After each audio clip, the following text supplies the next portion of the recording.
she made couple where she had to be turned against her people or her family, and the adjustment it took in her brain, where she saw that her family was not literally a family, but the family was always in a creative space. And the adjustment it took in her brain, where she saw that her family was not literally a family, but the family was always in a creative space.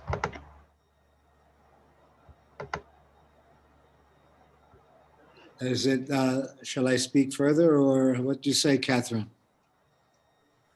I'm just here to listen. So, Okay, but you see how you've navigated the canoe downstream, the canoe of life. yes, And you see that sometimes you had to adjust for high tide, low tide, weather, this and that. And you see yourself navigating.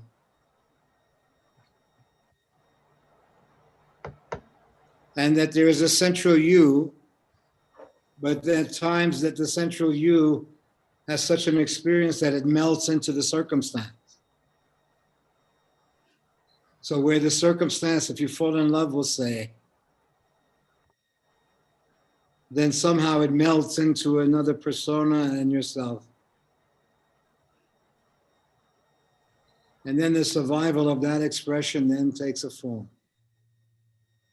Where it was non-existent a moment before, all of a sudden the falling in love then starts to create a continuity around that feeling. And when that feeling is there, it seems to open up doorways perceptively that were hidden in plain sight, but you somehow needed to be in that cooperative feeling, where there was a cooperative feeling, where those who were in the form had a feeling, and then the creation came out of that feeling. And this has been the impossible of getting everyone on the same page. Usually the same page is a retrospective where you see what happened or you have access to your own situation.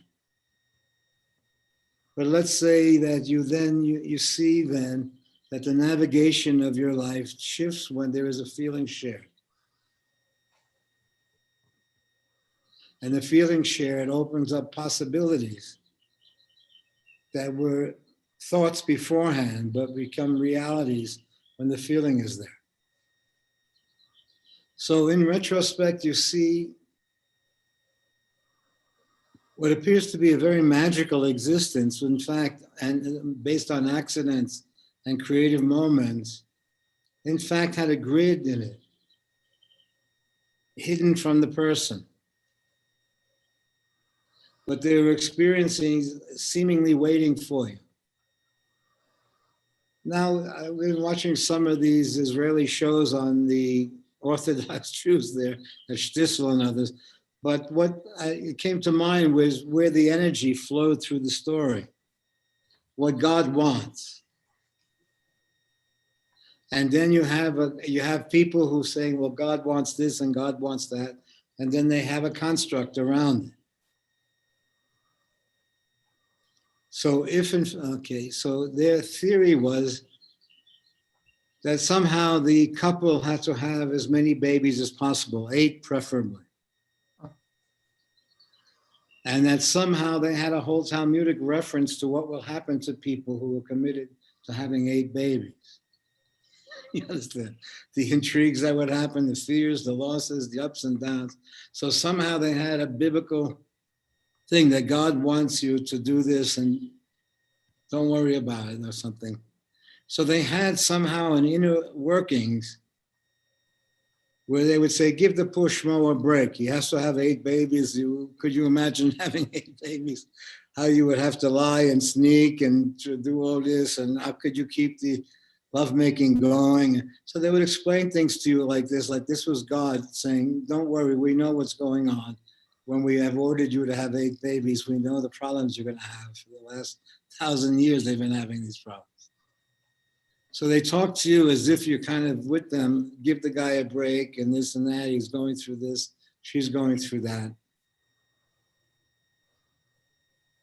And you see the logic in that situation, but only within their context. a family of people who share a similar faith.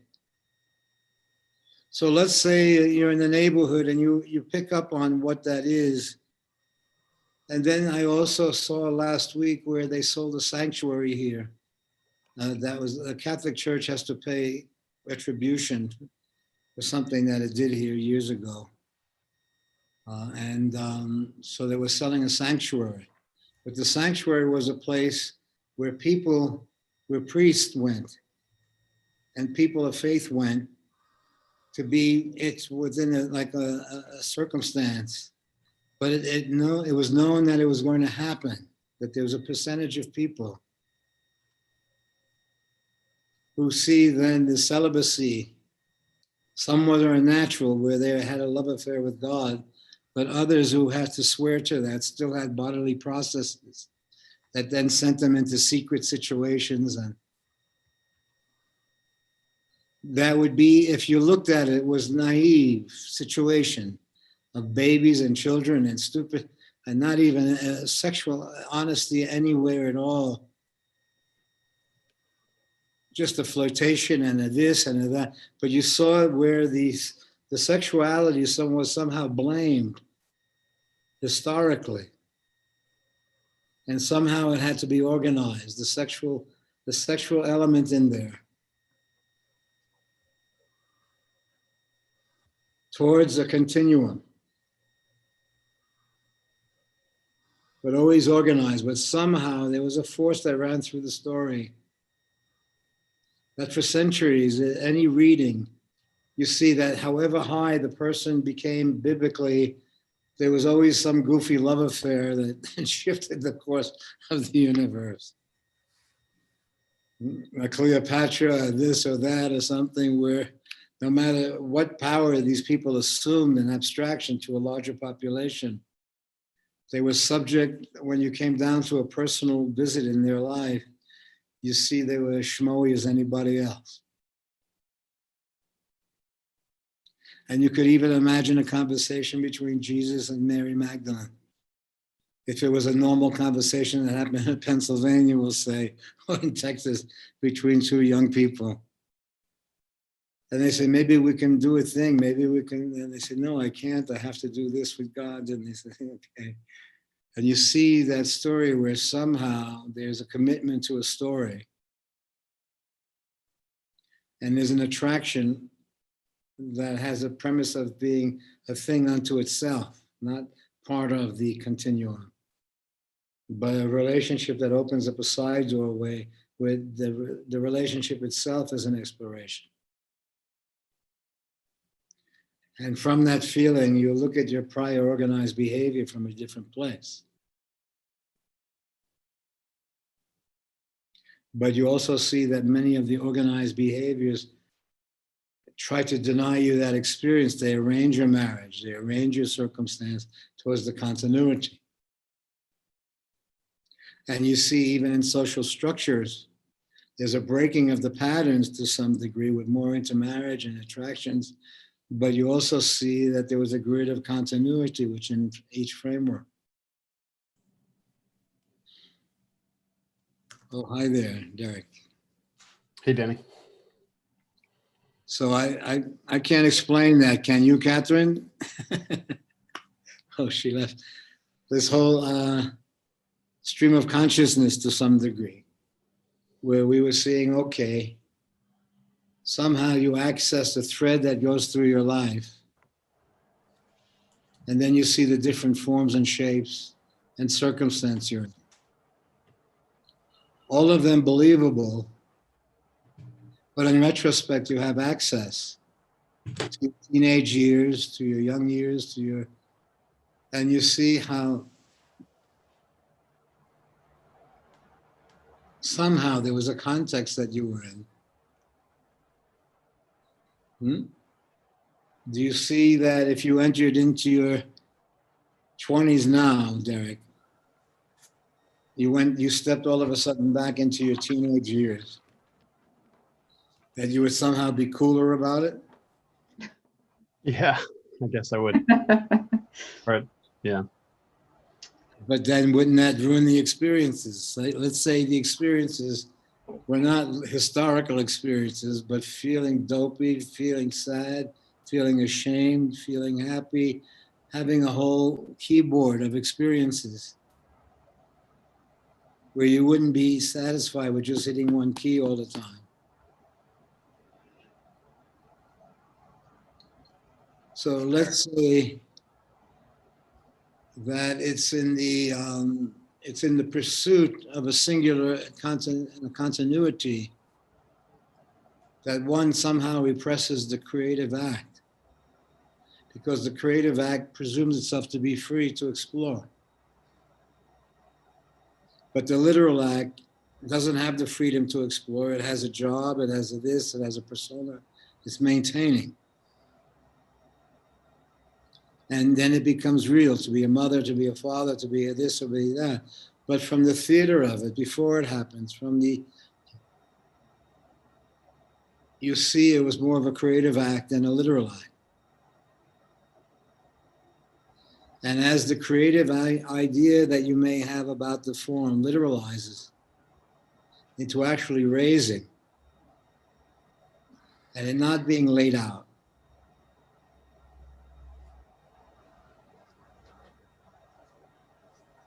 do you understand, Derek, that you were raised? Yeah. Mm-hmm. You understand you were raised. What was the philosophy of that raising? You know, Seems like there was a hodgepodge. a bit of a little Presbyterian there, a little bit of Catholicism is in there, I think, too, and macaroni, shamanism maybe, and Buddhism is in there.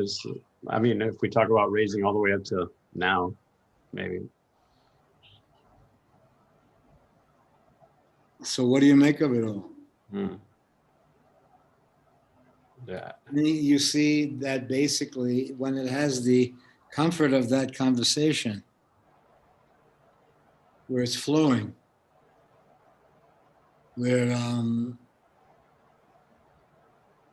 the family is no longer a barrier in some way, but somehow integrated perceptively. It's a rare thing. You can do it in film or in retrospect. And I say, why? Because each separate voice is valid. Even though it may not seem valid in the human drama, the deeper nature of life doesn't care that much about the literalness of human drama. It seems to when you step into a life that's creative to some degree, there's evocativeness becomes a very important aspect of it. And so there is something in the feeling of missing, not a controlled missing, but a missing that somehow awakens certain dormant elements, I find. It's not only, as I mentioned a few times, the accidental reading a name and then all of a sudden getting a phone call from that person that you remember, and you see parallel time moving along with you.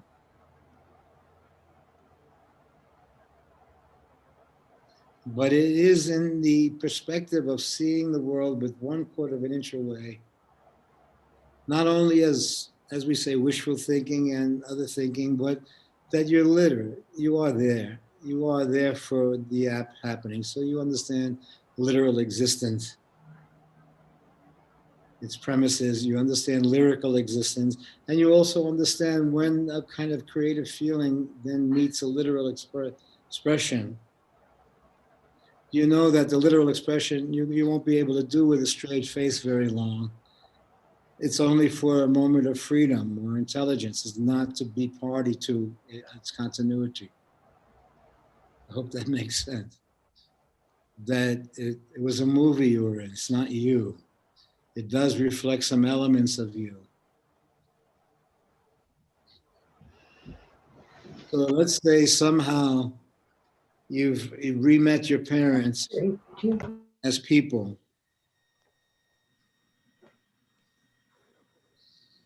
Do you feel that some of that has happened then? Yeah. From your perception, and also that it's gotten a response. In ways. You think, Catherine, if he was your son, that you would buy that he's a clear and free boy? Don't know. Well, let's just say that you play that role for the moment. You're his mom and he's just freed himself from the story and now he's gone back from a feeling of grace. And, I'm and I having think a, that, I'm having a little trouble relating. I don't see, when I look back on life, I don't see it so analytically. I feel the most important parts of my life were kind of already in place and I was just carried along. and you, I don't think it was like I decided something. no, I don't think, I think that you see that the decision was made for you by a prior script. So the discovery somehow of a hormonal predisposition towards an illness or a certain, so you start to see characteristics of continuity, but then you also see features, physical features. There's a continuity with the elements of a history. And then I guess I'm talking more about preordained, or kind of the destiny. I'm saying that there are experiences that you have that you discover that it's been preordained, whether genetically, structurally, socially. And when you discover that it's preordained, you free yourself from the continuity. Yes. So that somehow, but that was a momentary discovery, changes the history to mystery.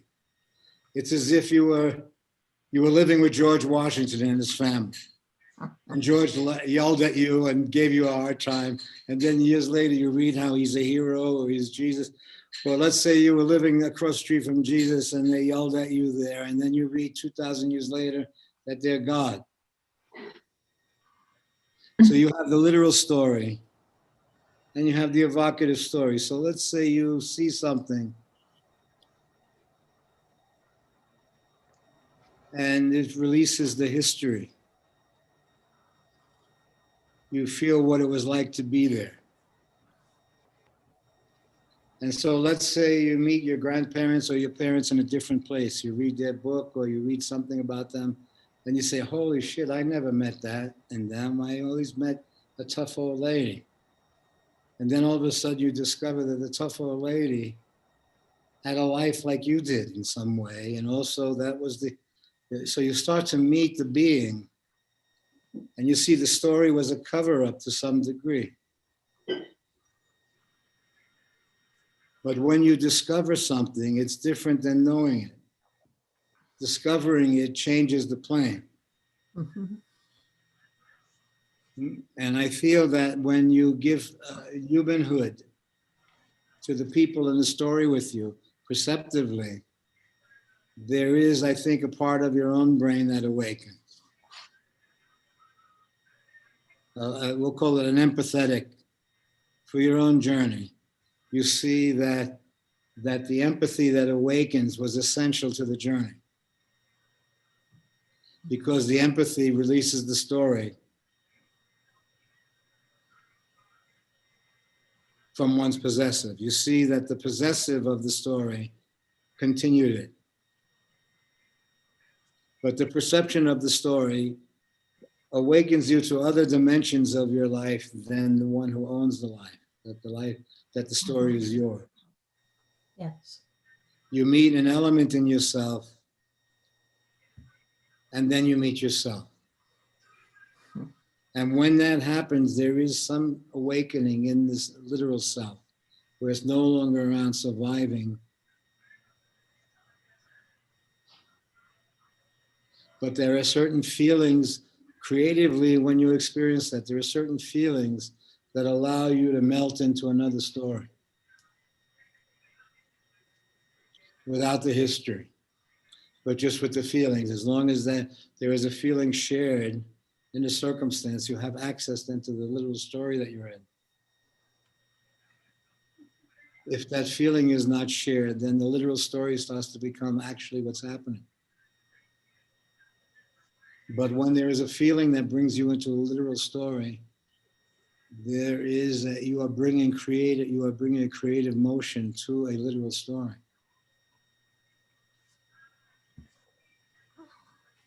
So to some degree, although it may be a literal act of survival, to some, if you're in that feeling, it's a dream that you're in. And you find out that your body has been dreaming this. And you can even locate moments when there was a dream inside your body. So does that sound, I hope it doesn't sound analytical, because analytical means literalizing it towards an accomplishment. And I don't see that. I see that, in fact, it's always in flux. It seems to imply, though, someone standing back and perceiving and analyzing. And I think when you're in the flow, there's no one separate out there. You're gone. You're in it. I guess I just experience it a little differently. That's all. I would say that there is, once you have the experience, then you re-enter the story. So let's say to the degree that you have the experience, where you see the, even now, how the popularization of an individual can take quite a common story and all of a sudden overnight turn it into a magical story, or what the society calls a magical story. But when you see that people live in a magical story, then you read how hurt they are personally. When they have a popular face and you meet them personally, you meet them in a hurt space to some degree. And they're saying, I was just reading something the other day at Times, that more and more the popularization has enormous amounts of money, which you think would satisfy. But then you also saw a higher suicidal rate when people were doing well in their terms. But the difference between the face that they had for the world and the face that they had in their life is, now you're seeing it more and more with people who are working in hospitals and situations like that, the strain in their life, what they've just been through, what some folks are going through. But we're also seeing instant success, instant popularization, and formulas for it that are quite remarkable. And there, I was just reading where QAnon was using the video game concept. There was a station that uses video game technology to spread itself or whatever. And it's just remarkable, the systems that seem to exist out there.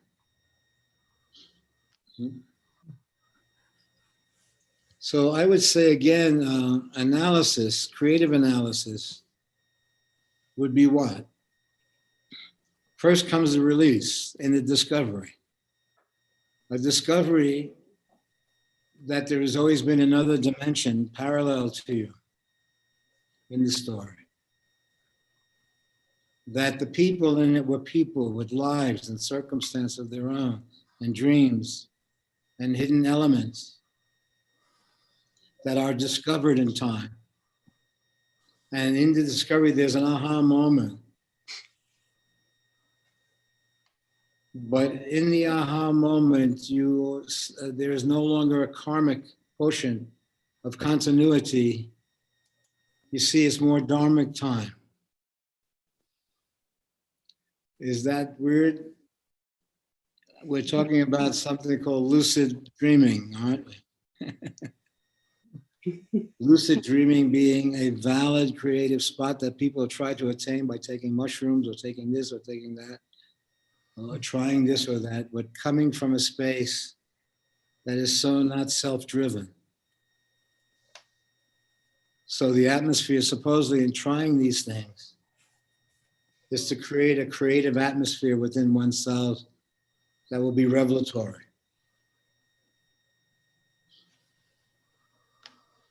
And to some degree, the films that we saw were revelatory because they revealed the world, or even the Shakespearean drama was revelatory to those who had a literal life. They saw something in Shakespeare, as Bloom says, the life of the mind, or the where they saw a mirror image of themselves from a different place.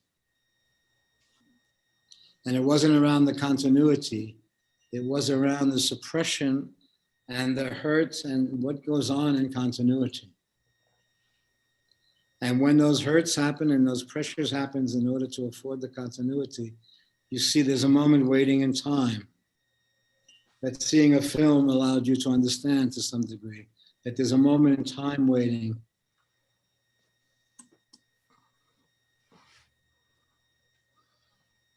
And I would say, Catherine, with you, then you would understand that, now I don't know that it gives us information further in how to live. In other words, when we said last time that a Freud or a Jung or a Dalai Lama now gets the vaccine,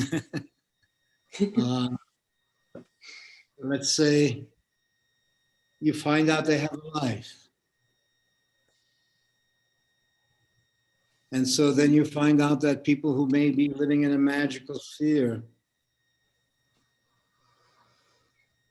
they're somehow magical sphere, meaning not only what they perceive, but somehow the perception that they have has changed their bodies, has changed their minds, has changed their circumstance.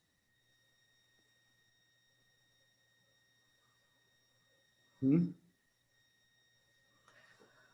yet you see, as you visit them in a life, they're living people with challenges similar to everyone. And if it's not around the money, and if it's not around this, and if it's not around that, it'll be around something. Something soul searching is happening no matter what. And if it's lifted from the literal survival, it seems to go even deeper creatively. Because as the creative world is open to you, you see challenges on another plane. I forgot the painter who painted ended up with just black paintings. Rothko. Yeah, but then Rothko committed suicide. Yeah. But then also part of the premise of the color field school with them, and I practiced that a little bit, is that they discovered in every color there are hundreds of colors. And that became intriguing, so that black was no longer black, but black almost became a mirror. And if you do the exercise of Bates and cover your eyelids and do palming with the direct sun, you can see how many reds you can get out of it. And then a bright red left alone. And so then you can then move it around. As you start to sniff and smell or whatever, you can also, again, do palming. And whatever you're looking at, you can start to see, release all the colors. And so you saw some of the techniques that they were employing, but somehow, once you saw how multidimensional the thing was, that became their life. Somehow it forced a devotion, that there was a devoted sense that you had to be in. And then when you met friends, when you flashed each other's eyes, you kind of understood that language. Mm-hmm. While they were regular people, keeping it together, their regular life became more of a creative life in keeping it together, not a job or something like that. Their work was somehow this interaction with color. And Danny, did you see David Attenborough's Life in Color? I've seen some. It's a new one. It's not his Planet one. No, I saw it. I think it's on Netflix. Netflix, yeah. And it's about the evolution of color in wildlife. I like the octopus one. Oh, did you see that? That was my favorite film. Maybe we'll see that again tonight. Have you seen that, Kai? You don't watch much TV at all? We did see that. Well, I see things that are appropriate for the kids. Lotus loved that movie. Yeah, no, I feel that, and you will kind of all agree on it. Yeah. Yeah, no, I'm taking that into heart myself here for you. I feel but again, you're going to have them say, you know, I'm going to get a vaccine or something like that. So somehow they're free to, you've given them a free voice that's intelligent for themselves. Yeah. So at the same time,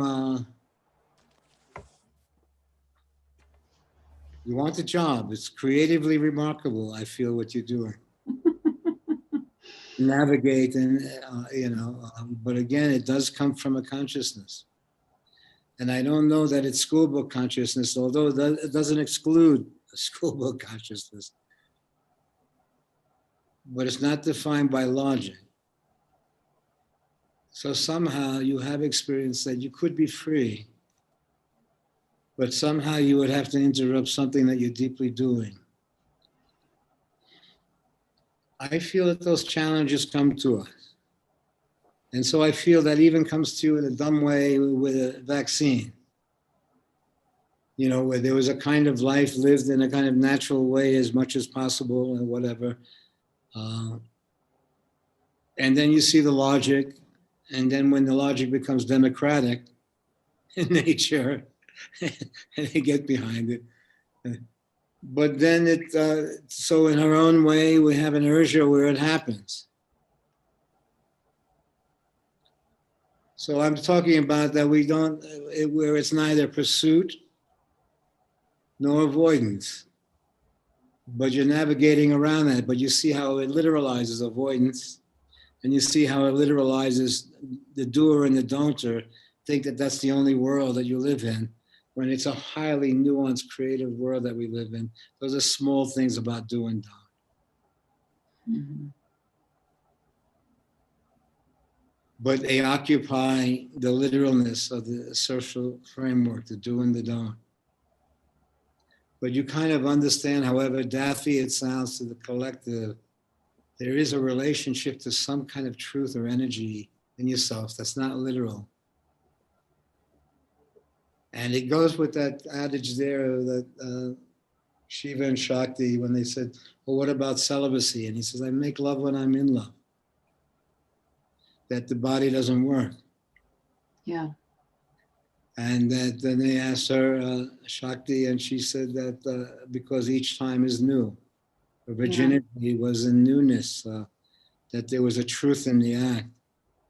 So their premise of celibacy and virginity was that it was true love. Then the expression came out of that. Yeah.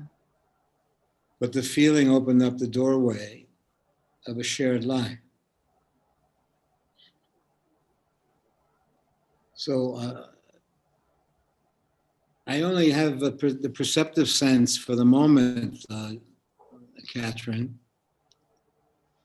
and that is that you experience the thou of life, like you see in our meeting, somehow in our hanging around and the stuff that I'm talking, there is a shared space. And as it's a shared space, I also know what folks are going through in a circumstance, that what questions are being raised in their being. As they're being raised in my being, we're sharing an immersive between us, and we're using the sense of knowing each other or friendship around a creative sense of something, of discovery. And discovery is sometimes being seen how you are seen from a lover's perspective or a friend's perspective, where they're in your story, but they're not of it. So in the shared feeling, you can see the creative challenge that the person has, because it's also happening to you.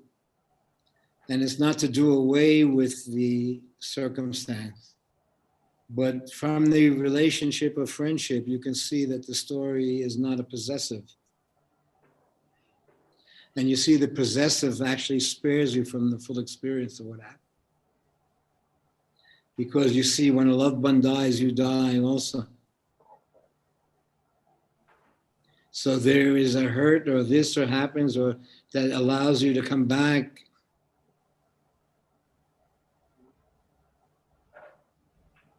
But you meet other dimensions when the hurt is there and the loss, and it suddenly comes in through the back door, even though it was hidden in plain sight.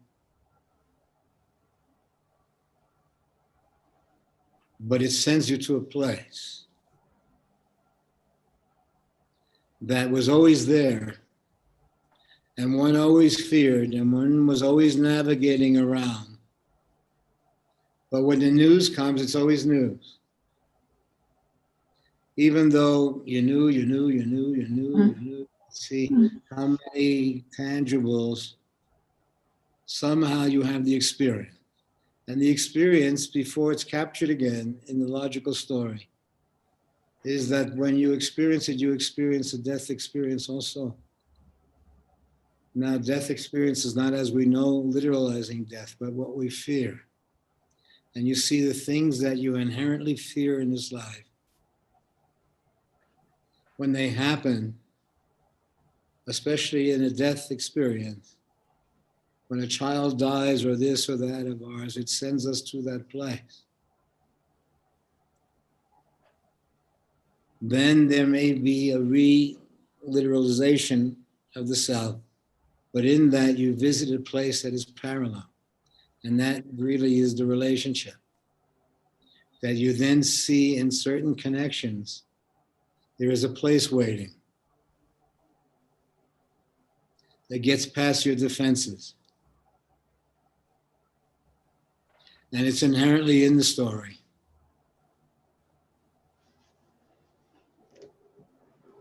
So then one starts to see dimensions of their life as being almost a creative act that you've put in motion.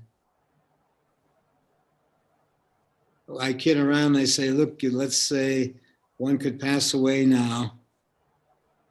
Then you say, look, or you can continue doing Derek. You can come back as Derek. Would you take it up, Derek? Yeah, I think so. You think you would like to come back as Derek? You have some new ideas? Yeah, maybe. I mean, Okay. And Ursula, we were exploring that last week also, the fact that since we kind of, in our schmaltzy way, have recognized that dying and living are entwined, and that a lot of the issues that are happening are precisely not only literal issues out there, but that we are somehow living and dying, and you're making as peaceful a space, or as gracious a space as you know how. So somehow the outer world is still a fiction that you could see from your balcony. But since you became a death doula and you devoted yourself to kind of normalizing dying and living from your own perception, where you see that that's in the story, and that dying and living doesn't mean death, but it means dying and living.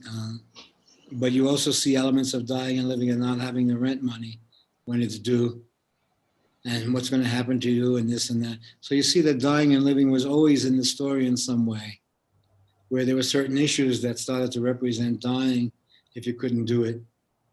So you see that dying and living were always there. When you're a mother who then left the family to find a God or to find Rajneesh or something, you were supposed to be a mother in continuity. Well, the mother in continuity was there, but not the literal mother in continuity. She had a life. Then you came back into the story to try to rescue the children as a mother who was no longer a mother. But the commitment was there, even if you were no longer literally a mother in the story. That the story dissolved or went away. So it's almost as if one re-enters the story, even though the literal story has shifted for some reason. They were still looking up to you or your way, or you were still looking out for them. Even though the lines of it were shattered or flipped or whatever, you see that somehow other forces brought the people together into each action. And it was as if they had to play out their story for the others to see. So I'm saying that it seems normal when we describe our family situations and our history, Catherine, it seems like you've had a normal life.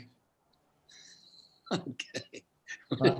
Not to all, it But doesn't. then I say, when I hear your life, I say, what? Are you kidding? She's giving me the straight old lady scene out there in California from Texas. She's had a pretty groovy life there, but pretty weird.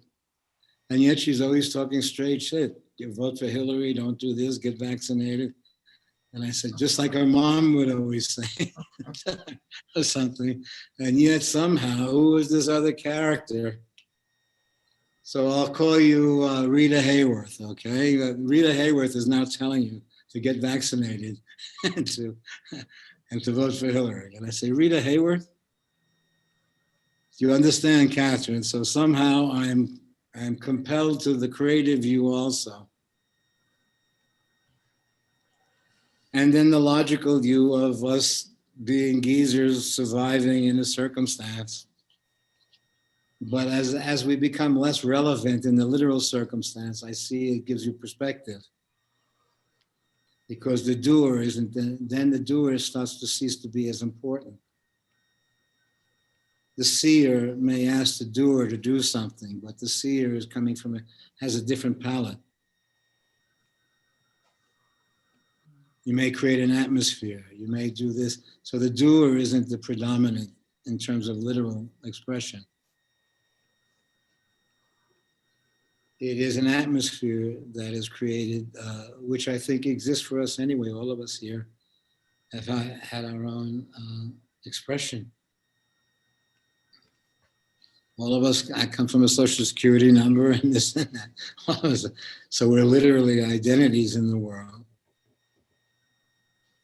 But when you have some perspective on the life, you see that everyone's created a life for themselves. And what was seeming normal, I'm sorry to utilize you this way, Ursula, but the fleeing to Rajneesh after seeing that movie on Netflix. Oh, Danny, Yes. Yeah. there is a documentary on Sheila on Netflix. It's not long and No, look, you're going to find out that everybody was a schmuck there. And that Sheila was hustling the scene. And that he's driving around in a Rolls Royce, driving around out there. So I understand, but what was it when you were there? Did you have boyfriends? Did you do this? Did you have trips? Did everybody dance and sing?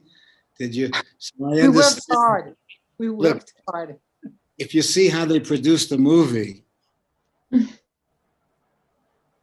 it's really shitty for most of the big time movies. You understand? So if in fact you see that I was describing before where they were selling the little church for people for centuries who've had problems. And they've always known they've had problems. It's written into the story. Just like that Jewish show, they give you an excuse for problems because they have to make Yes. 8 babies, right? And they give you a logic that once God wants you to carry on with 8 babies, and that once your work is to carry on, then they tell you what love is. And then they tell you who to marry. And so you see the absurdity of laying on the framework, the creative framework, a harness like that. It will then find a lever. It will escape through the bathroom window. It will go underground. It will find this. So however absurd Rajneesh was, it allowed you to get out of a loveless marriage. Oh, yes. Like where you would have had to lie and make stories and do everything, just all of a sudden one moment. And they said, that old lady, what the hell is she doing? She did this, she betrayed that, she did this. And then you went there and you started to party. And then you found out that the party was based on keeping this guy driving his Rolls Royce around. But there was really not much contact. 15 minutes a day. But the experience worked for you. The experience shifted you out of the circumstance somehow and shifted the plane and gave you a new name. So instead of being a French mother, you are now a person who happened to be a mother. You are now Urja. Now Urja is a cool name.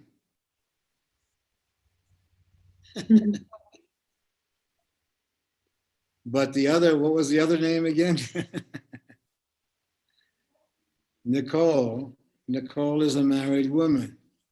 So Urja was one who flew away. And so then even demanded that when her children meet her, they now meet her as Urja.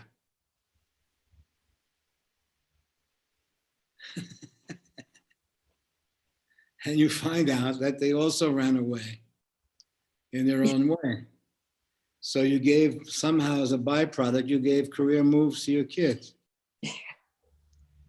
So one guy is an ayahuasca champion, and he got a nice career playing in the street with this black band from New Orleans.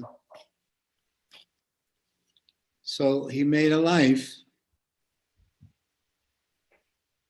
And your girl is you, so you see, and you can look in the mirror and you can see little glimpses.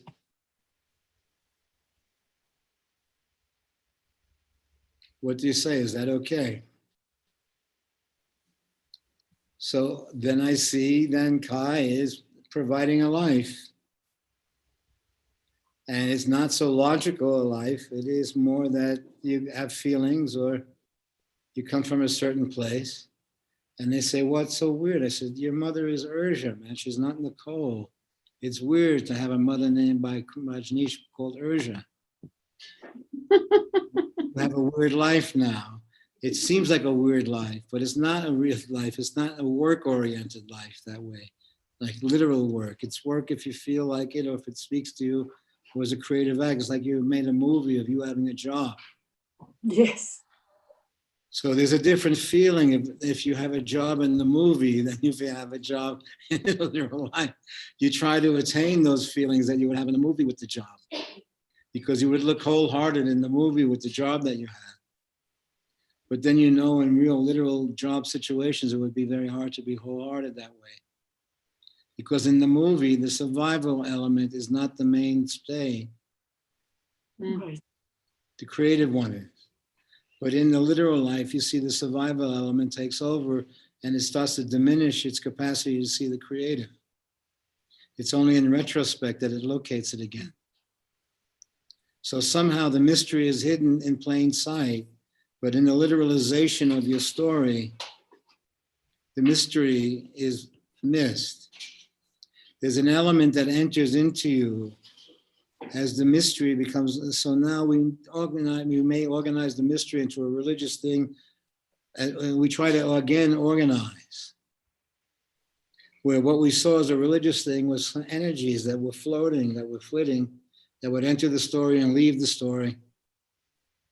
And they said, well, what is that? They said, from the Bindu point, there was marriage and divorce was in the point in the same moment, but you added time and space. So then once you, they say, you said, I do, and you were in it, it started to laugh at you and started to run away. The energy in the story, like it suckered you into the literal story on a feeling. And you can look at each literal story and you see only a feeling could have allowed that to happen. And then you see in the circumstance, the feeling shifted. And so therefore, then you have logical discussions. What should we do? I don't know. You try to apply logic to something. That would be the same as saying, what should I do with my hand? What should I do with my, like the other person was a thou.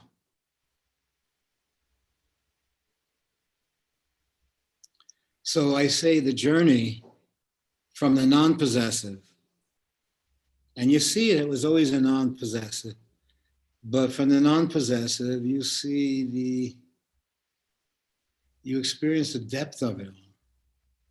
Because the psyche has a way of avoiding the full experience and then dreaming about it or thinking about it or translating in its own way. But in the depth of the experience, you see that somehow you went into a weird situation and you created two babies.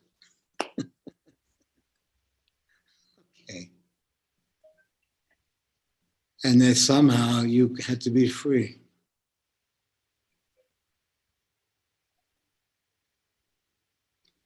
And why? Because you didn't know how to raise, you didn't know how to raise two babies in the real world. What's your secret then, Catherine? How do you raise children in the real world? I think the only answer is love. I mean, Okay, because we don't as corny have as it talent. sounds. So let's say it's a challenge. Yes, it is. And you'll find challenges with your own being, with your own desires for a life, your ups and downs, your measuring. It's amazing. The life itself has a mathematical flair to it, where you see you're balancing, keeping yourself carrying on while you're providing for. So the things we were talking about at the opening here, where there is a challenge of the management of a creative life or freedom in oneself and the literalization, and you see that you're always making that measurement.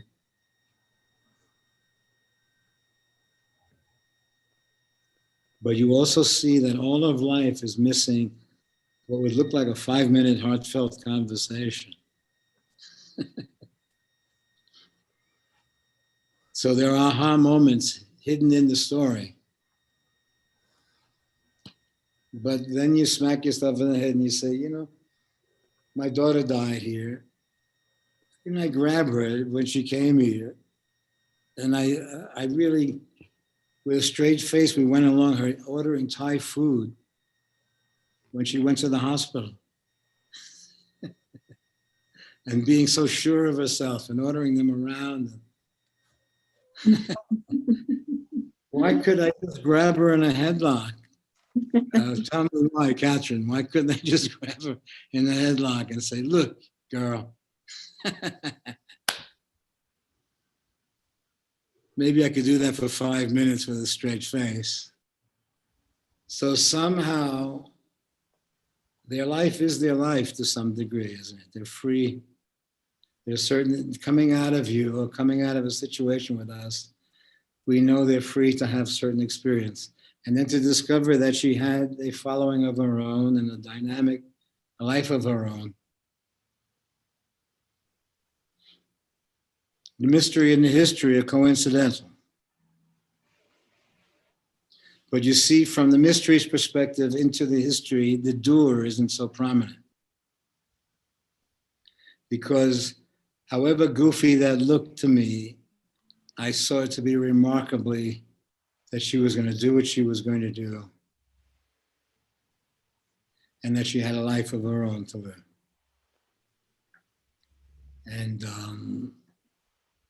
so the idea that death is the hate, watch out, don't do this, a story I can't say. But I can say that the perspective that you were talking about, where somehow you're helpless, not in terms of physically being helpless, but basically you understand that you're helpless into a story that's unfolding. And it's that in your helplessness, there's an experience waiting for you that the helper is avoiding. What were you saying? I'm sorry. Was someone saying something there? I was trying to sneeze. Yeah. Go ahead. Bless you. Can one see the dynamics that were there in one's own life? That there's a literal life, but as somehow we're more out of it for some of us, then we have perspective on a happening out there. So you then see the weirdness of there being a shootout of a supermarket nearby you. And then in the newspaper, seeing a friend of yours' pictures who was killed in the shootout. So the neighborhood factor of it is, and the friend's picture all of a sudden literalizes the event into your experience, your personal experience. And it's someone you cared for, or someone you met, or someone you had a good time or a measure with, or whatever. And yet it's just not death as we know it. It's a shootout in a supermarket. Holy, we're thinking about cancer. We're thinking about neck hurting and this and that. We're not thinking about going to buy some corn in the supermarket and all of a sudden being confronted with something. So it does seem to me, as we view it, we're in a theater of experiences. Yeah. Yes. What do you say about these shootouts, Catherine? Would you be able to navigate the weird circumstance of just going shopping or doing this happen or a family fight or? It's crazy, Danny. And they It have makes one grateful for where one is, you know. that somehow we're in it, but not of it to some degree. Mm. But the of it is waiting, it seems, you know, it's not that far away. So when I remember seeing, I was thinking about what you were saying about parenting. To me, parenting is loving and letting go. Those two actions are constitute. what happens though is that you're usually kicked out before you let go. You didn't let go soon enough. You let go only after you got kicked out. So somehow there had to be an argument that broke up the framework in some way that allowed it to come from a different place than the continuity. And so then you understand that when there's missing of you.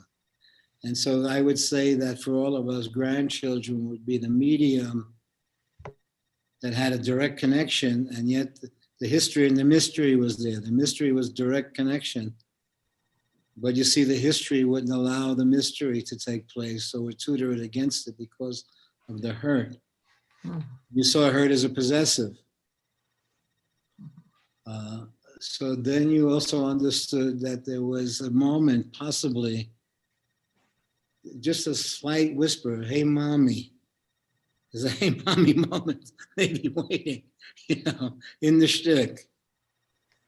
And so you see the perseverance, how you had to work it to reach when you see the work that you had to do, you should have got a nice sum of money for it.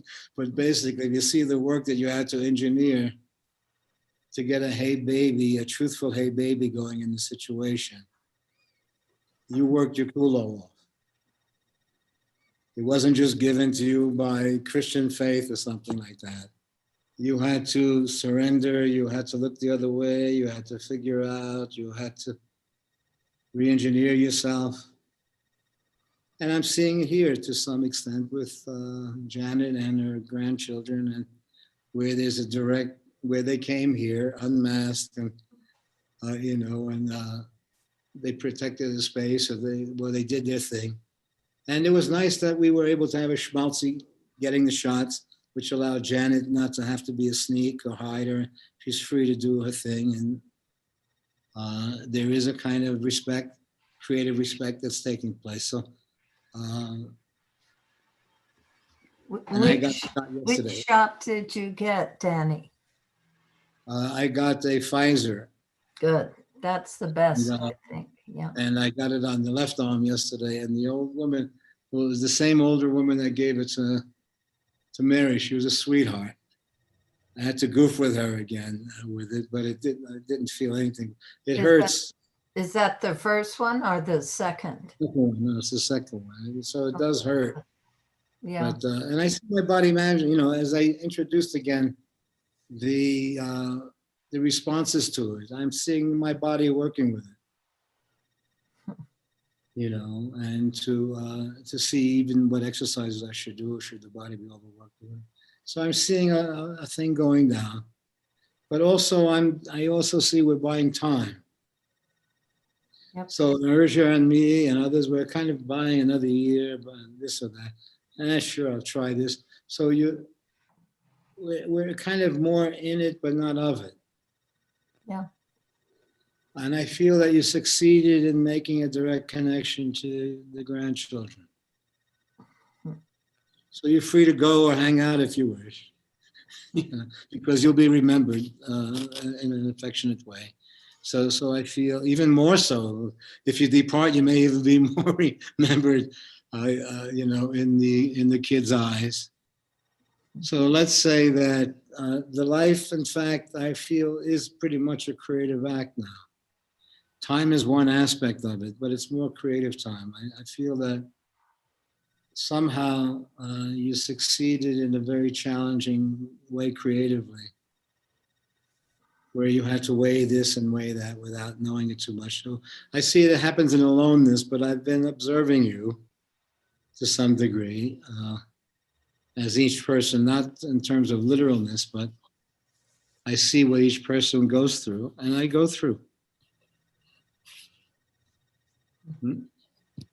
What I'm experiencing with you, I'm also going through elements of that myself in the story. It may come from a different place, but then I've allowed a naivete with Mary being the medium, where then I'll get a shot. If they say, hey baby, look, the three of us we can go get it, and it's a nice woman doing it, and so we can make up a story. So it kind of be more than the literal of saving my life. It kind of had to be more I and thou kind of circumstance. Is that okay, Catherine? I'm just glad you and Mary got it, did it. It's nice to know that. I mean, such are the times. Well, Anyway, everything still seems to be in flux, though. yeah. In terms of, I have friends in Delhi who have the COVID now. It's, I don't know if you saw on the news, Delhi, yeah, no, they've gone through it, and especially Delhi. I remember Delhi. Yeah, it's the especially, worst. Yeah, Anyway, it's like New York of. sad. And that Kumbh Mela, I can't believe they held that. Yeah, they wanted. I saw the Kumbh Mela also, and they usually 5,000 cases because of that 1 week. Well, they have 3 million people come together. Yeah. I was in that Kumbh Mela, 2 of them, I think, and it's. Yeah, but you wouldn't have gone this time, I hope. No, but the guys what's his name? That fellow I know he's got an ashram in Hardwar. So he hangs out with those guys that are naked there, the Naga Babas. Anyway, strange times. He's on Danny, YouTube. I have to go. It's 1, but thank you. Thank you. We'll see you. Take care of yourself. Namaste. Maybe I'll see you Sunday. Bye. Bye, Mary. Yeah. How you doing, Kai? I'm doing well. So we're using schmaltzy conversation because you can, in perspective on looking at a person's life, you can see dimensions that they can't see yet. Mm-hmm. So what looked like a schmucky act, in fact, was a brilliant move because it kind of brought a truth to the family in its departure that wasn't there, that it couldn't be faced while it was existing. So let's say that things end before they end. There's lag time of continuity, but the feeling shifts, and then one is continually maintaining the status quo to some degree while the feeling shifts. But the feeling then is looking elsewhere in the brain, I think. Mm. So there's an event waiting in the status quo that one is secretly seeking. So it does seem like there are predispositions that are happening in the body, in the being, in the brain, in the soul, every aspect of it, that is steering you towards certain experiences. But once you're in the story, it looks like a choice that you have to make. But when you look in retrospect, you see that the choice was being made already. Mm. So as the life is a possessive, it is based on a continuity. But as the life itself becomes, through memory and reflection, a creative act, it frees the story from one's possession, the things that you would have avoided seeing in order to continue. Now you see a very much a part of the existence that you've had all along. Yeah. It wasn't that you're just in this state now looking back at the story, but you see something like this state was in the story. You were having the experiences. Then in retrospect, you were looking at the photographs of your experience. And you saw dimensions in the photograph that you couldn't see while you were having the experience. So the retrospective introduces you to a life not where you learn lessons as much as you see the creative thread that runs through the story. But your access to the creative thread is a holy thing, where it has no viewpoint laid out. But so that's why it seems to come in by accident, or a mistake happened, or you look the other way, or you read something, and then all of a sudden there's an aha moment that shifts, that sends you back in time, where you see that your life is not a possessive. It's your life was only part of it. It was a life. And it was a life in a corral of lives being lived and interactive. And all meet each other in memory, where they couldn't have literally met while they were in the story together. They meet in memory of it. So you see, a life is not a literal thing. You start to see, as you start to see the thread that runs through your life, it gives a thread to other lives. And so you see the history that then came into your birth and how then it expresses itself through another form, but you become aware of the energy running through the story, and you see for thousands of years they tried to capture the energy and give it a name and a path and a road, but somehow it is more by accident. It is once that feeling of a thread running through you, that there's a creative thread running through you, then that enters into the story.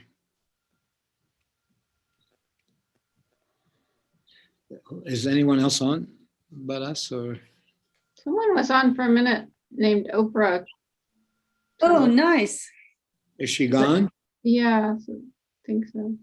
Thanks for that, Derek. Yeah, Oprah's, we've been trying to connect. She's in Sicily now. But I think she lived the last year, she said, in Israel. But she's an artist that we met in New York years ago. Oh. And her dream was to buy a home in Sicily or in Italy. And so she just went there.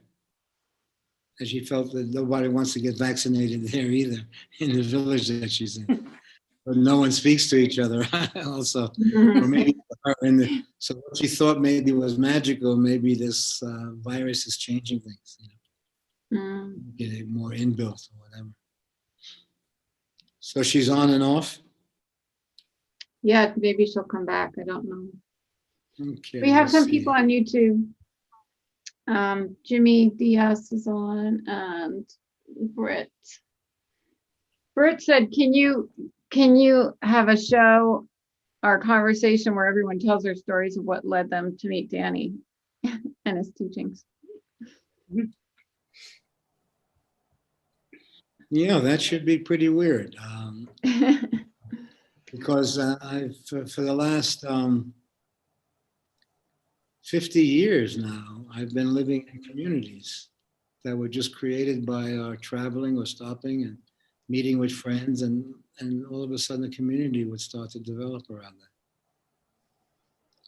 And so there was no underlying premise of a literal religion, but each person that came into it somehow were religious beings who had another life, another way of thinking, another way of being. So in that shared atmosphere,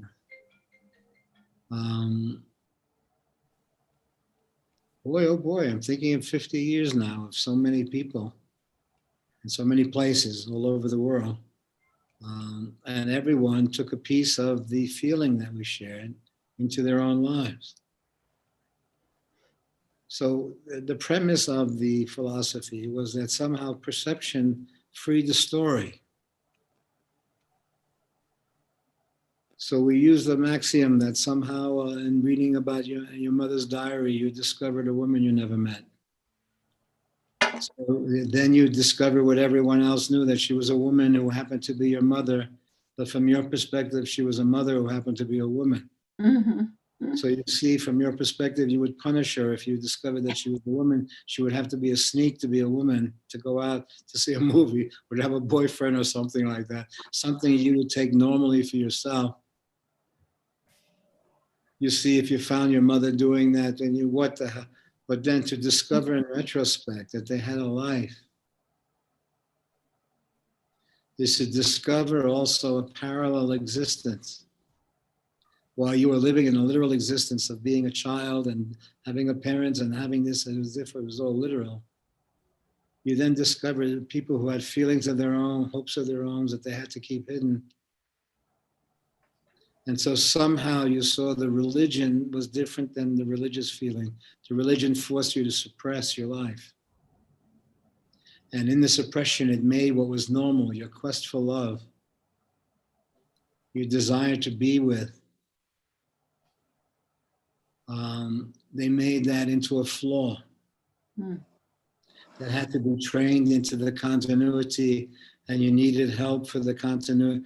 So the continuity was the reality, not the truth of it.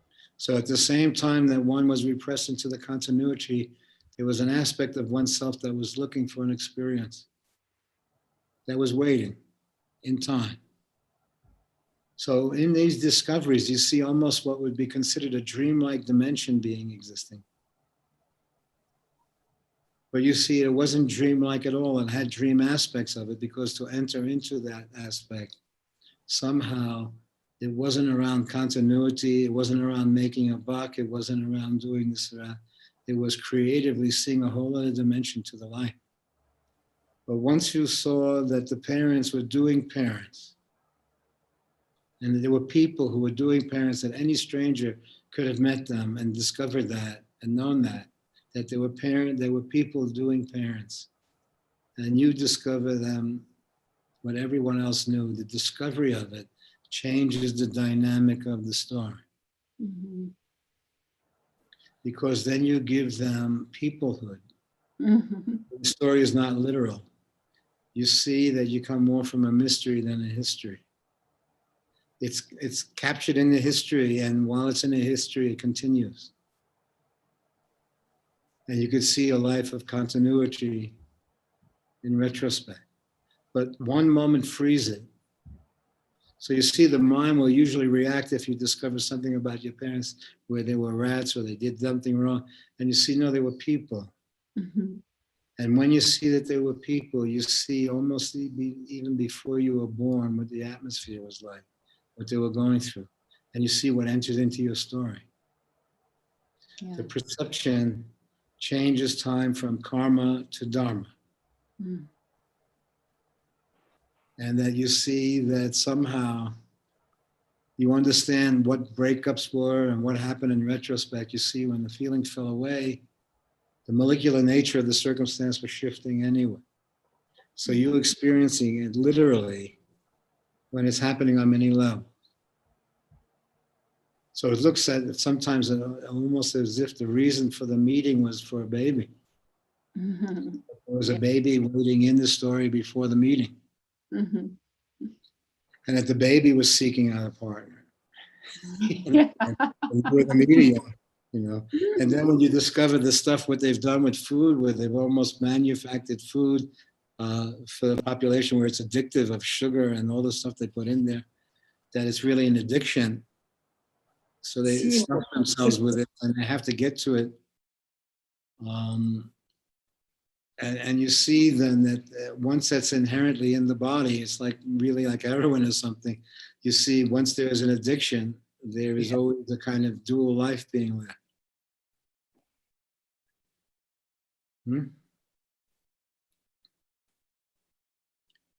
So you see, in retrospect, you have access to a life being lived that is not your possessive. You see the threads that run through the story. And you see that there's always been some conversation. And that's why I kid around with the immune system. You see that it's a system that's managing living and dying. And you see in your body as you meet it personally, it's not that you get permission from it like that, but you understand there's no longer a sneaking move in you where you hide from your body. What you're doing is that somehow is an agreement. Yes, that's Not an nice. agreement on paper, but somehow there's a hey baby to your own body. Are you still into this? Where are we with it or whatever? And so in that conversation, there's some freedom from the system that we're in. Because as you meet your body as part of your being, then you respect all that it's done all these years while you were theorizing what life was. You understand that the body, in fact, was managing this remarkably creative act. And I think in perceiving that, there is a respect for one's life as it is. But in that respect, meaning that there's a surrender of the ego's hold on it. The ego then is doing a job like the kidneys or the liver is doing. Yeah. It doesn't own the story, it's managing. As you discover these things, it starts to shift the plane of your relationship to the life that you're in. And to some degree, in the perception is freedom. Not freedom from, but that freedom is your middle name. Somehow, that even if you're in a tough situation, you understand that somehow there's an agreement with you to try this thing, to do this thing, to be there for it. But if it ceases to be true for you, I feel the molecular nature, there's lag time between the literal reality and the experience. Sometimes the experience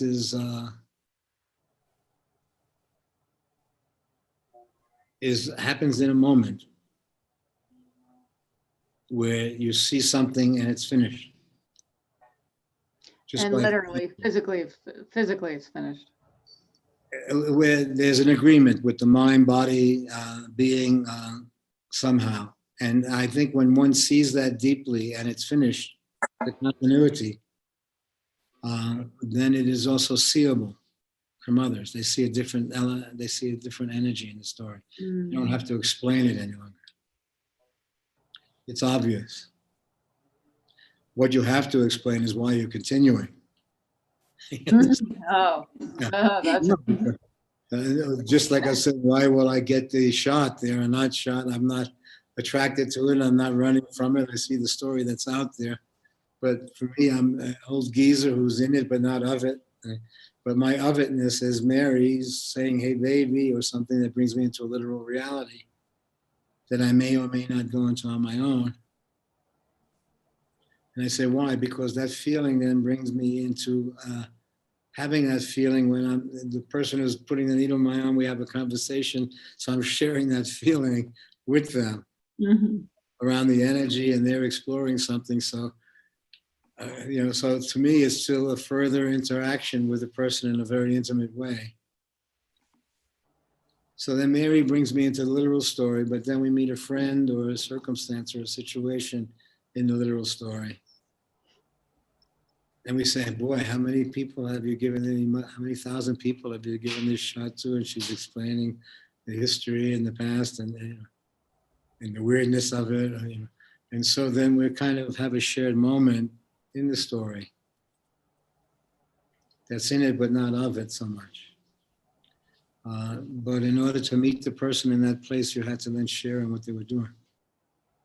So Mary as the medium into the literal world allows that conversation to carry on still with folks in it.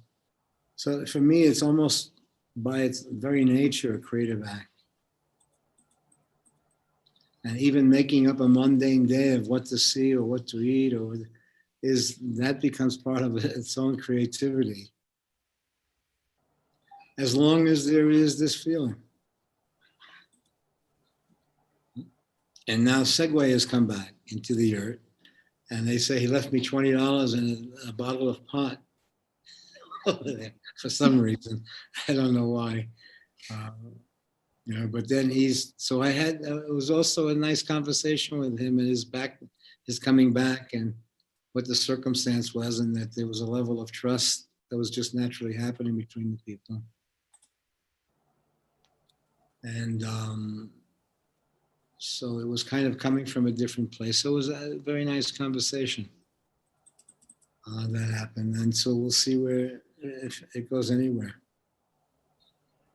But it's nice to see folks then coming back with that feeling and then sharing again. So we'll see how that unfolds. How are you doing, Kai? You managing? Yes. Yeah. Yeah, I mean, there's a lot going on right now, but it's good. Everything's good. Okay, and there is a lot going on everywhere, it seems, but it still seems okay so far. That there are, from what Mary says, there are sweet moments in the store, Yeah. in the business, and seeing friends and situations. Yeah. And how about you? Yeah. Well, what's happening for you, Mary? Oh, just that, just what you said. It's been very dear. Yeah. And the same, how's it been going for yours now? It's been interesting around the garden. I had someone who was coming to help me, was strong, and then suddenly decided to quit because he didn't want to deal with all these rules, and it was such a shock to me, to my sister. I was so, the garden is going to be taken care of, and suddenly I had to do my own emotion around it and not be upset by him. He's entitled to quit. No, before starting. That's funny thing too. That's remember Nain and his family, almost part of what was happening here. Yes. He was integrated in caring for the grounds, and he just quit. Oh. Well, he had we let him go anyway. At one point, but he had so many people now from us that he was then caring for. But then also, I probably he quit. He doesn't come around anymore to help. So then managing the land becomes a challenge here. Yes. So we'll see how that goes. Big job. Yes. Yeah. Yeah, he managed everything there. He was amazing. Yeah, with his family and everything. So so that's in the wings. We'll see. They had to, if you literalize it, they had to call in a plumber for the well out there. Oh boy. To fortune, and so it's something that you took for granted that Nain knew how to do. Yes. Take care of. Yeah. His family got a life, but at the same time he's become successful, and so you have to let it have the career and do its thing. Yeah. Like kids growing up and going on to have a life of their own. So you understand that if they hung out here too long, they would then be part of the happening in some way. So, but we also experienced that same thing about maintenance and caring for it, and we'll see how that unfolds. So that may be what you experienced there too, something you had gotten used to. It was no longer. And then you saw how heavy duty it was. Yes. Mm. What do you say to all that, Derek? Sounds like a theme that kind of runs through everybody's lives. This sort of expectation of continuity disrupted. Yeah. So Yeah. let's say that is in memory. That while one is going through their day in life, there is also factors of memory that one reaches only in time. But it's happening in the moment. The memory of the moment is also happening in the moment. But it's just like as if you had a camera shot of your moment now, and then you saw it 20 years later, you would see what the camera saw.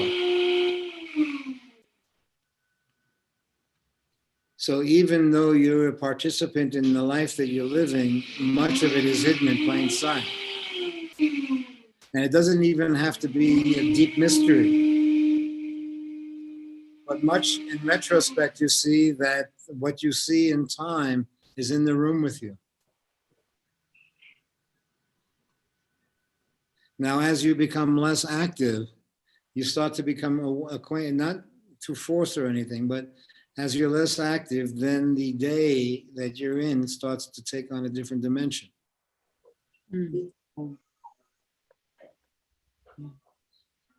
So when in the moment, there are perceptive moments when the memory of the moment is also perceived in the moment. You see how it will be remembered. It's not your memory. You see that there are aspects of the story that don't belong to you, that can be seen in memory because it's no longer possessive by you. So something is revealed in memory that's hidden in the moment, because in the moment, the still strong feature is your own personal survival. In time, the creative dimension of your life may be prominent. And therefore, you can access your own life creatively.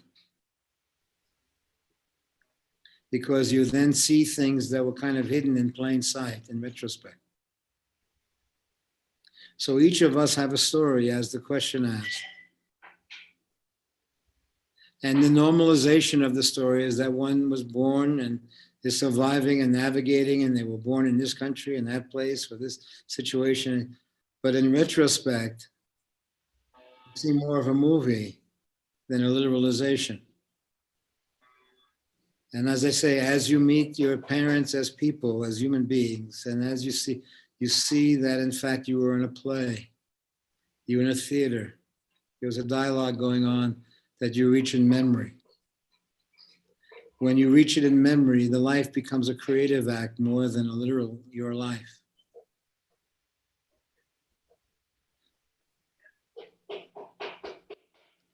But something had to happen in the person for them to perceive the other dimensions that were coexisting with them all along. So then in retrospect, you see there were moments waiting for you. That sometimes even that you had to fail in order to perceive something deep. And so you see the failure was written into the storyline as an essential experience where the self released the story for the moment. That it wasn't failure of the self, but the self takes. But you see that there are currents that ran through the story, just like there were seasons that ran through. So you wouldn't say that winter was a failure or summer was a failure. So once you start to see the seasons that also run through the story, something is fundamentally changed in you. You then see in the other, they're also the life that they're living. And you see it's a feeling that allows you access into the story. And you see even in marriages, that's so, where there's a feeling that may allow you into in-laws. You understand? That allows you just to walk in here and say hello and what's going on. Okay. But you also saw if that feeling shifted in the relationship, the feeling with the in-laws shifted. Yes. Mm-hmm. In fact, it was always there. So then you meet dimensions in the story. And you see that all of life is missing a heartfelt conversation. You understand, Guy? You doubted them, they doubted you. They kind of knew what was going to happen. Everyone knew what was going to happen. Danny, maybe Yeah. we could have a plane fly with us with that slogan, you know, that what people don't see to remind them, floating in the sky. It's not that you're not, it's a falseness that we want to create a psychological state or something like that. Yeah. There is a what isness. When you see what is, that in fact, a deeper dimension of your life is a creative act. And part of that is hidden in survival. But you see, in the survival element, there's experiences waiting for you. So you see that in a survival situation, there may be love affairs hidden in the survival situation that will allow you out of the prison of circumstance. And I was also reading about slavery, where relationship allowed them to get out of the slavery, not so much that they loved each other that way or forever, but somehow there was enough of a feeling for what they took naturally, that they were slaves. There was a natural circumstance, but falling in love, somehow, even the slave owner agreed that if the people were so in love with each other that they were freed perceptively, because you knew they were going to follow their way.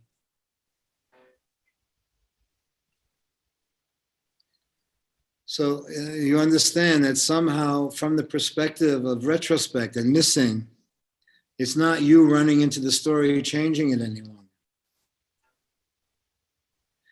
You see, basically, the honest conversation really has to be an honest conversation, not a psychological conversation, so it's a better scene. Yeah. That's hard. So a heartfelt is really a heartfelt.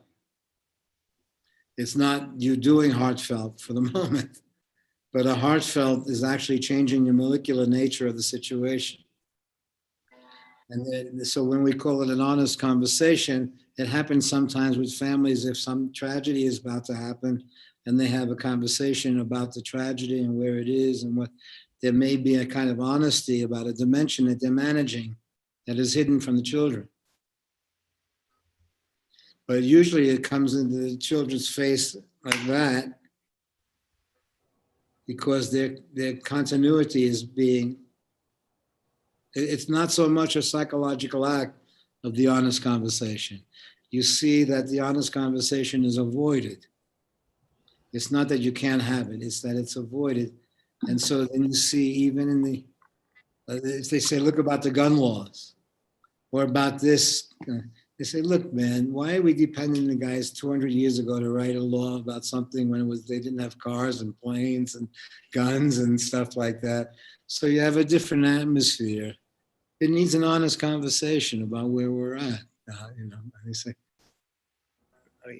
how impossible that is. So then what you have is a legislature and politics that will slowly have an honest conversation. So you see, a tragedy brings immediacy. So for most of us, I don't know that I've gotten vaccinations or not gotten vaccinations. It's in fact, it's only when I was a kid in the Navy or something like that that they normalized it. But basically, since we've lived the sadhana, we've navigated our way through the social framework. We've been in it, but not of it. We've had friendships that then created expressions in different lives and different expressions for folks. So then when there was a literal question that came out in the outer world, we would look at the literal question from a different place, where we were in the world. So it wasn't so much do or don't or taking a stand against anything. It was more of a creative act. Just that there were things that we kind of didn't do in the world that would violate us. Then there were things that, but it wasn't branded into us. It was just second nature to you now that you're managing your humanity, you're managing your grace. So when I kid around saying after getting a vaccination, my immune system yelled at me and called me a traitor and all that. And I wasn't a traitor for doing it. I was a traitor for not knowing that it was a bigger question than my ego doing it. But it was a question that kind of had to have a conversation with the body. And there had to be then an agreement with the body as to do this thing. What are we doing? So then I say, well, we're letting Mary be the medium. She says, hey, baby, because she's so honest in her love. that it doesn't matter if it's wrong or right, it matters that it's true. But I say the basis for that is that there's not a do or don't for me. But I'm also saying, what am I doing? And I say, I'm buying some time. But I've talked about with Urja that we have a year or 2 years to play with. So that may allow you to try some things out there that you wouldn't have tried or whatever. It doesn't have to come out of fear or franticness. But you can turn it into a goofy scene. But it does come at once you become aware of the living and dying as part of your nature, not as some flaw, then it does seem that you are preparing, and you must be also preparing for dying in some way, or that we imagine that we'd like it to be a human elements or whatever, or that we're related to. And that reminds me of my father then, where it took me a while to realize that he stopped eating, that he had decided to die, and that it wasn't a flaw, that it seemed to be a clear thing that he was into at the time, but he had to hide it from the larger hospital staff and stuff like that. So then you see that one is managing their living and dying, and then that changes the picture a little bit, even with medicine and the medical world, because then you see that your relationship is not so much about continuing your life or fighting at all costs or whatever, but it's something that's agreeable to you. So in that, you see that the circumstances that have happened to you, everyone's lived a life. And you see that if I would have grabbed my daughter and forced her to change this or that, when her very dynamic was dependent on what she was doing, it was her life to live.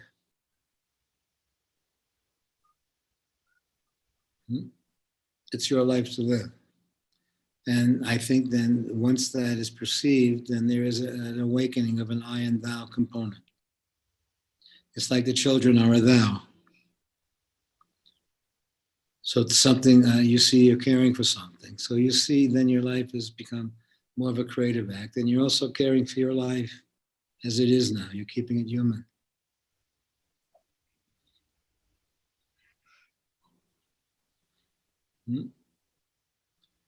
Is there any other questions out there? I hope that's, that answers that question to some degree, that once the story is not a literal ownership of a story,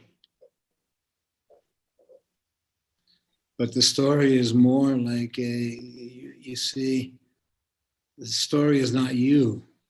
Once you perceive it deeply, you see that there's a thread that's you, but that your life must have been 5 or 10 movies that you've been in. But the thread is still you in each one of these films. And you see that in retrospect, that your life has been a creative act. And you've assumed the roles of the creative act. But there is a perception that happens where you see that you're in it, but you're not of it. You're not historically driven any longer. You're coming from a different place, where the history has mystery attached to it. You just meet your parents as a mystery. So you see the knower surrenders to the experiencer. And you see that there was a state that was existing before you were born. Reminds me of that movie, A Dog's Life. Yeah, I saw some of that, But then you also see in the dying that there was, it's the story, the literal story that's passing, but somehow in visiting before you were born, the atmosphere before you were born, perceptively, when the life is no longer possessive, you see that the memory of you is also you. In fact, the memory of you is another life. Now, whether I'm in a very interesting situation, because I see that once you start to perceive the thread that runs through the story, you see all of a sudden, in missing something, a reappearance of it. Mm-hmm. Do you know what I'm saying? That somehow the missing of something creates a literal recurrence or an incident waiting for you.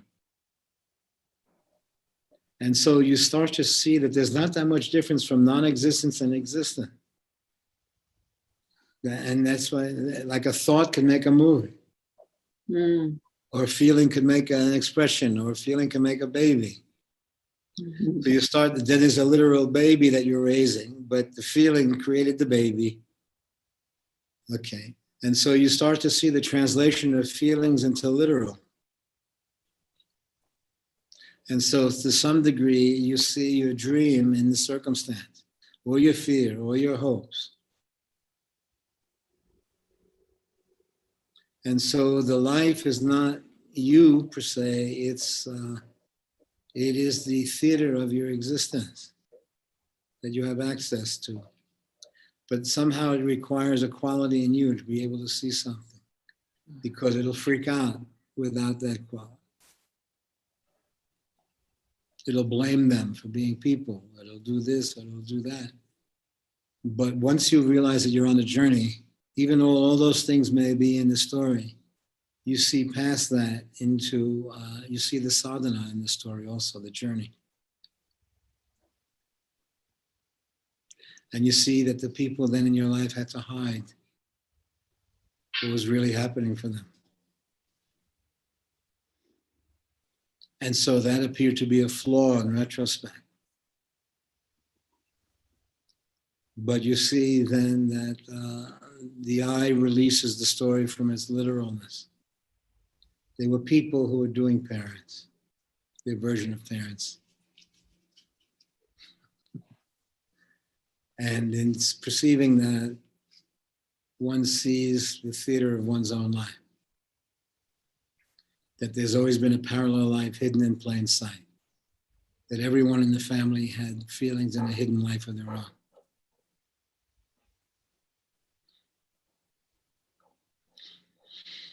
Okay, shall we call it a day? Oprah is back. Oprah's back. Where does she have her picture there? No. Oprah, can you hear? Can we hear her voice, Derek? Doesn't look like it, although she's connected. Maybe her microphone isn't working, or Yeah. I can help Oprah if you, in the future, if you want to get on and we can figure out the technical, if you can hear me. We're also on tomorrow night. But Sunday is probably the better day. The Thursday night is a bit strange, isn't it? It's a little looser. Although there was a nice moment with you and Spiro, who's also going through some things, I think, physically in San Francisco about his health and an operation or something. Hmm. And how are you doing with your health, and Kai? Is it being manageable? Yeah, it's very interesting because the more they explore, so finding they found some things in my liver, which don't seem to be a big deal, but they want to do an MRI. But the funny thing is, I talked to a chiropractor and he said, "Did you ever have Epstein-Barr?" And I said, "I did in my 20s, and my Epstein-Barr was a result of my vaccine that I got when I was 15. So now I have liver issues as a result of a vaccine that I got when I was 15. You know, I felt I had, when I came back from India the first time, I then went to the dental school, Columbia Dental School in New York, and they told me that I had some infection in the gums and that they were really going to, so all those years after, I had to maintain the teeth. They were falling out, But then I saw an article on the PBS, and they showed that people who were visiting India, if they brush their teeth in the Ganges and bathe in the Ganges, Why would you do that? well, when you're there, everyone was hip, you know what I mean? So you would so everyone brushed their teeth in the Ganges. That was the source of water, and it was the Ganges. But then you also saw bodies floating around Yeah. in the Ganges. In fact, I remember one, I didn't know what I thought it looked like the size of a cow floating in the water. And when I went there, it was, I think, a woman with a t-shirt. You could see it was wearing a t-shirt, but it was so huge Oh my and just God. floating. And it was caught in a whirlpool there.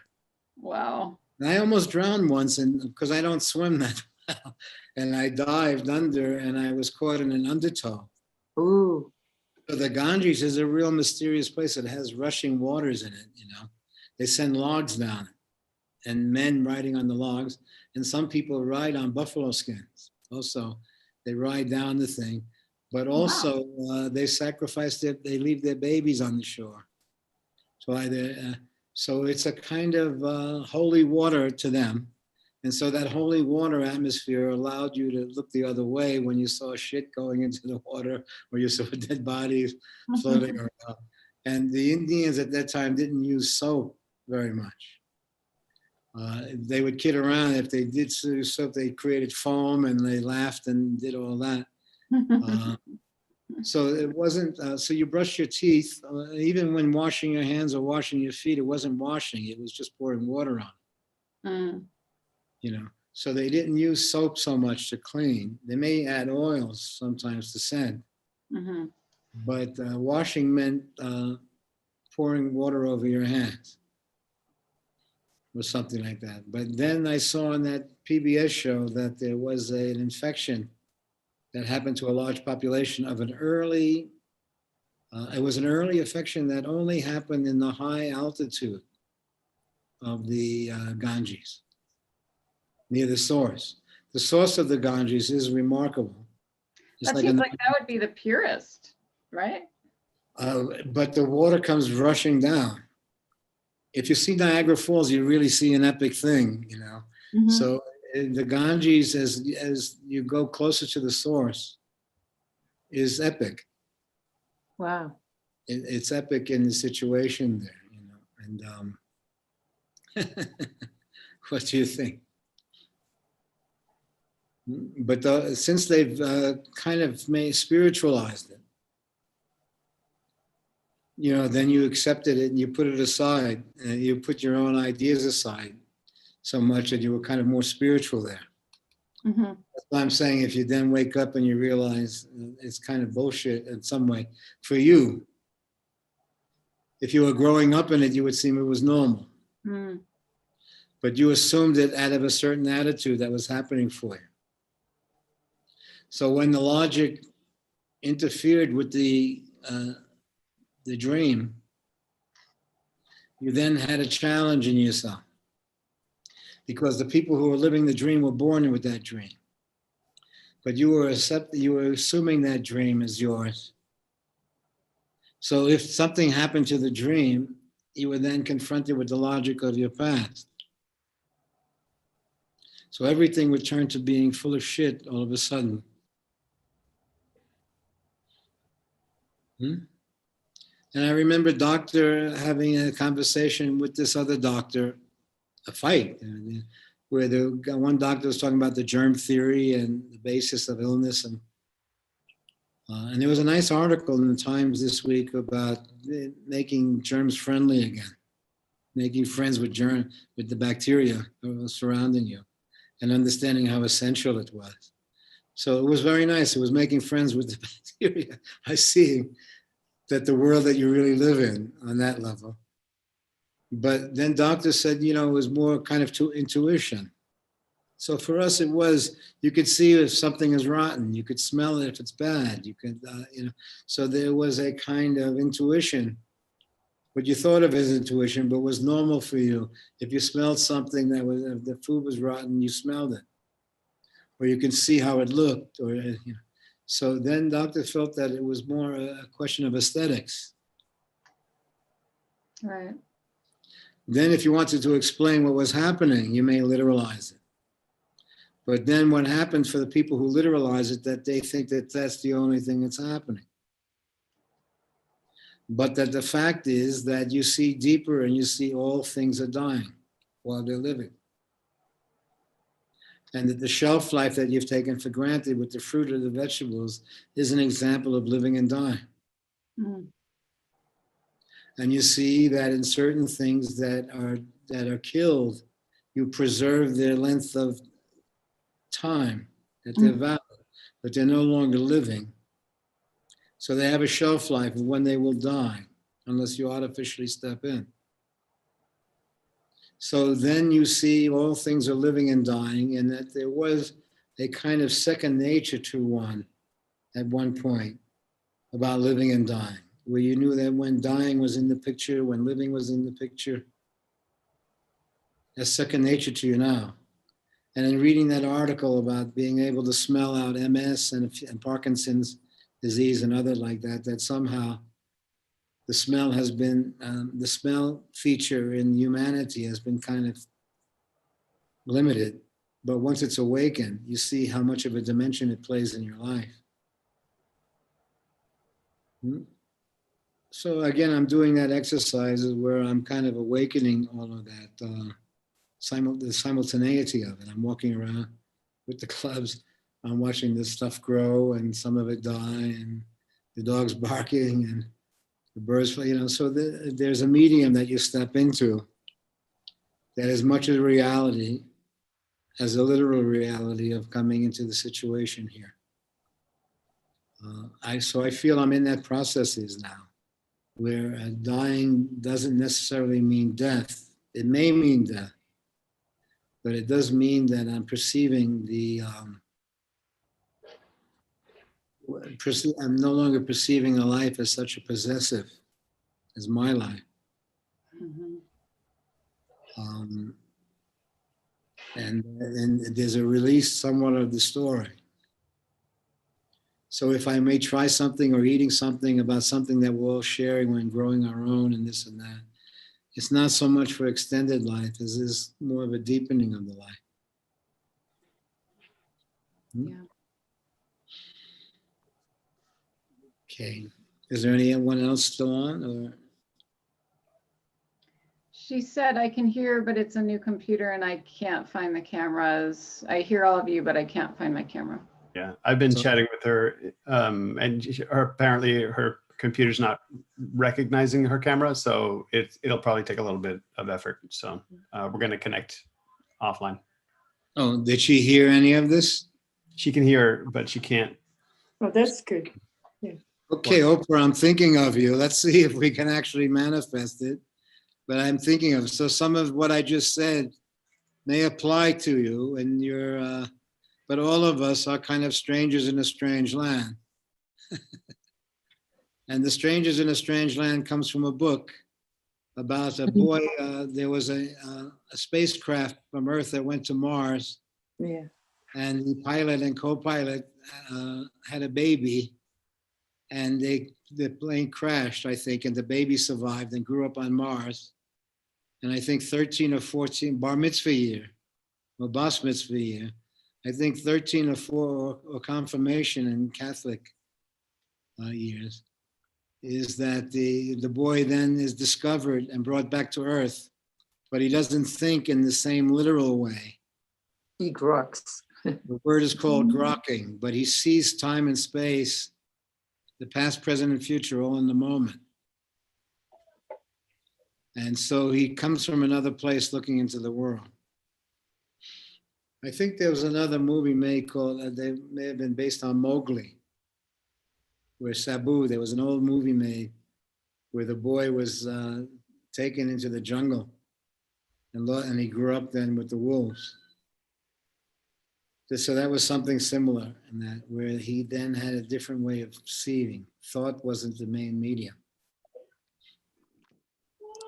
Okay, Oprah, I hope to see you soon. Take care, everyone. Thank you, Danny. Take care. Namaste. Mm. Thanks, Danny. Thanks you.